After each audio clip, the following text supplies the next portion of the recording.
I don't think this fits very well. Happy Samhain. Hey everybody, it's Travis, the Pagan Scholar, and I am back from festival. I am very tired, and I am shirking my responsibilities of putting away all of our camping gear by making this video. I wanted to do just basically a check-in, an update, a life update. So, festival, yeah, it was fun. You know, each year it becomes a little bit less enchanting. Some of the magic has kind of gone. There's a lot of drama between the camps, and there's just a lot of like the old guard and the new people. There's a clash of ideas. And each year I'm like, maybe this might be the last festival that I go to, or at least for a while. And this year I feel like that was kind of like a good nail in the coffin. It was just not really serving me anymore. It was just a weekend where I got drunk. And so while that's fun, it wasn't really what I wanted to do with a weekend. Like, it wasn't what I was expecting. I went to a couple of workshops. One of them was the journey, the magical journey of the hero, and it was how one applies Joseph Campbell's monomyth to their spiritual practice to, I don't know, to see if there's like parallels that you can draw to make it better. And I was kind of disappointed with that workshop because it was basically just rehashing be your own hero and positivity. And like, yeah, that's great. That's really wonderful. But at the end, I asked, like, well, what about the last part of the hero's journey when the hero isn't believed, the unsung hero, the hero who is laughed at, you know? And I got this kind of slap in the face answer where it was like, well, if you're on the journey for praise, then I don't really think that's a great goal. I mean, if you're it was just, I don't know, I thought it was kind of dismissive of the human experience, like the challenges of the hero and how the dark night of the soul, it was just all kind of glossed over with like, yeah, these are challenges that you have to face and it's okay. And it's like, but sometimes it's not okay. Like, sometimes the hero's broken and, you know, anyways, we're not going to get into that. I went to another workshop, Mysticism 101, and that was kind of, it was good. I mean, I appreciated it, but I thought it was going to be more theory, and it was much more geared towards personal gnosis, which is great. I appreciated the woman who delivered the conversation, who monitored or spearheaded the conversation. She was a wonderful woman, and she had great experiences, but I just thought it was going to be a little bit more, theory-driven, as opposed to just talking about personal experiences of mysticism. I also felt that mysticism was kind of put into a box of, I feel like there's a difference between being spiritual and religious and being mystical. Mystical is, the best thing that I've ever heard about mysticism was from John Horgan, and he said, mysticism is the acid that dissolves any container that tries to hold it. And I was like, fuck, yeah, that's amazing. That's an excellent definition of mysticism. It's this intangible and impossible to pin down kind of mode of being in the world, and it's this, the Germans have a word, unheimlich, anyways, which is basically an uncanniness, an unease, just a sense of off balance in the world. And so that came from Heidegger. That's not necessarily a mystical concept, but I feel like it can be applied, and that's what I was really looking for in that workshop. And instead I got a bunch of testimonies of, like, you know, maybe our childhood imaginary friends weren't imaginary, and, you know, I believe that children do have this kind of inherent mystical bent. That's a very common trend of thinking, and I think it's true, but it was just sort of, I just thought there was going to be more. And so, but festival was not all bad. I actually had a lot of really good positive experiences. I got a lot of really nice feedback about my drumming, which I never thought was very good, but Impa, my Doombeck, hold on, yeah, Impa, as I have named her, because of Zelda. Impa is the Sage of Shadows, and she in the Spirit Temple in the video game. Can you tell I'm a nerd? You fight a boss called Bongo Bongo, and it's two invisible disembodied hands banging on a drum. So I thought this was really cool to call it Impa. But yeah, I got a lot of feedback. Oh my god, there's not much room. But yeah, I mean, it's pretty fun. It was really cool to kind of lose myself in drumming, to not really... I mean, I've done a lot of dancing at festival, and it is fun to dance, but it's a different kind of performance. It's a different kind of energy of being at festival and engaging with the fire and engaging with other people.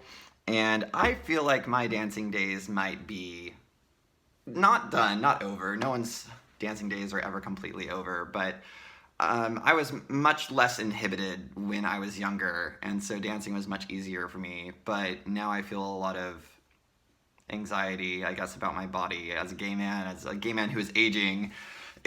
Oh my god, I'm 28. That's not old at all. But still, in the gay community, there's a lot of unhealthy ways of thinking. And I am a creature of my community, of my environment, and so picking up drumming was actually a really good way for me to still engage with that really active festival energy. But I get to sit down and then I get to beat the hell out of a drum, and it was really fun. It was also really cool to... It's always kind of neat when somebody notices you at festival and they're like, oh, hey, are you a Pagan scholar? And I was like, yeah, cool, hi, thanks. So, hi, Sarah, if you're watching. But other than that, it was fun. I got to dress up and wear costumes, and I mean, I got to wear my crown. One of them. I've been collecting them, actually. When I see them, I'm always jumping the gun to wear them, to get them. I think they're great. This is my Prince of Autumn crown, and so it's just got a tiger's eye. My lighting is terrible, it's okay. Anyways, so yeah, it was fun. What else is going on in my life? I am gearing up for NaNoWriMo. If you do not know what NaNoWriMo is, it is this thing that goes on during the month of November on the internet, where you are challenged to write 50,000 words in the month of November, and basically it's, if you write 1,667 words every single day during the month of November, you end up with 50,000 words at the end of the month, and you have a small, typical young adult novel, if you're writing young adult. And I did it last year, and I won. I made the word count, and it was really cool to do it, and it was like, all right, let's rewrite it, let's go over it and make it better. And I looked at everything I wrote, and it was just a bunch of words. It was not a cohesive plot at all. It was basically just writing for writing's sake. And it was a good exercise in dedication and willpower, but I did not come out with anything that was by any means salvageable for a plot, much less a novel. So I've been doing it differently this year. I've been brainstorming. I've been really coming up with something. I mean, I brainstormed last year, but I didn't stick to it. I didn't stick to the narrative that I was coming up with. But this year I've been really focusing on trying to come up with a cohesive plot, a sense of urgency, a direction for our characters to go and navigate into this world that I want to create. And I'm setting my bar lower. I'm just gonna write whatever I want to write, and I'm like what I like to read. And I like reading fantasy books. I'm a nerd. I mean, I play Zelda, and I am much more fantasy than I am sci-fi. Some sci-fi is okay, but... so, as an excuse to read some lowbrow fantasy, it's not lowbrow, it's actually quite good, but some young adult or teen fantasy, which one's the first one? This one.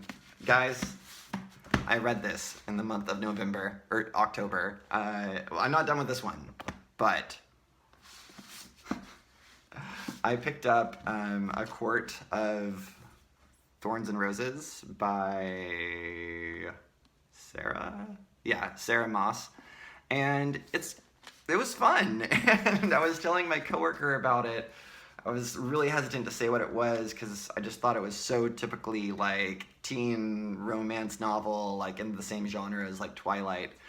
And she was like, what did you get? And I was like, A Court of Thorns and Roses. And she screamed, and she was so happy for me because she loved those books. And so she was like, okay, get through the first book because you have to get to the second book. And I was like, okay, all right, whatever. So I burned through the first book in a couple of days. And I went to the store to get the second book. And the girl at the register was like, oh my God, you're going to love. She said the exact same things that my coworker had said, and it was just kind of like, all right, chill. I'll read it, and I read it in like 2 days. It was really good. It was really compelling. Yeah, and so I'm meandering through the last book. I bought them to study the teen fantasy novel, and it's actually been really helpful. It's not just been a bunch of bullshit, so I could have an excuse to read teen fantasy.